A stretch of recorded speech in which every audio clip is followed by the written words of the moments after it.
Hey guys, and welcome to 3 brain-twisting paradoxes that cannot be solved. Don't forget to leave a like on this video and subscribe if you haven't already, and let's get straight to it. Number 3. The grandfather paradox. The paradox is described as follows. The time traveller went to the past to a moment when his grandfather and grandmother had not married yet.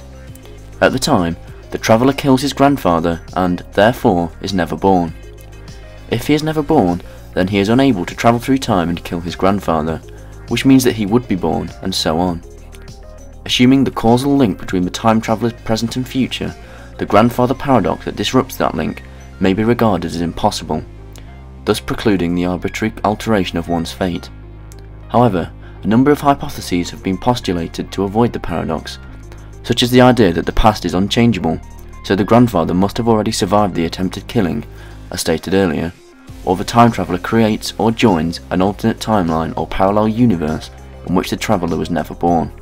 A variant of the grandfather paradox is the Hitler paradox, or Hitler's murder paradox, a fairly frequent trope in science fiction in which the protagonist travels back in time to murder Adolf Hitler before he can instigate World War II. Rather than necessarily preventing time travel, the action removes any reason for the travel, along with any knowledge that the reason ever existed, thus removing any point in travelling in time in the first place. Number 2. The paradox of saving. The paradox thrift, or paradox of saving, states that if everyone tries to save more money during times of economic recession, then aggregate demand will fall and will in turn lower total savings in the population because of the decrease in consumption and economic growth. The paradox is, narrowly speaking, that total savings may fall even when individual savings attempt to rise, and, broadly speaking, that increase in savings may be harmful to an economy, because while individual thrift is generally averred to be good for the economy, the paradox of thrift holds that collective thrift may be bad for the economy. Hypothetically, if all people will save their money, savings will rise, but there is a tendency that the macro and economic status will fall. Number 1.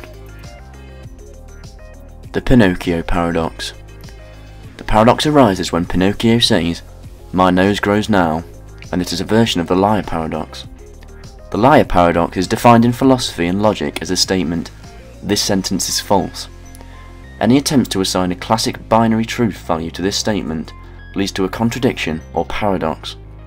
This occurs because if the statement, "This sentence is false," is true, then it is false. This would mean that it is technically true, but also that it is false, and so on without end. Although the Pinocchio paradox belongs to the liar paradox tradition, it is a special case because it has no semantic predicates, as "my sentence is false" does, for example. The Pinocchio paradox has nothing to do with Pinocchio being a known liar. If Pinocchio were to say, "I am getting sick," this could be either true or false, but Pinocchio's sentence, my nose grows now," can be neither true nor false. Hence this and only this sentence creates the Pinocchio liar paradox. And that concludes today's video.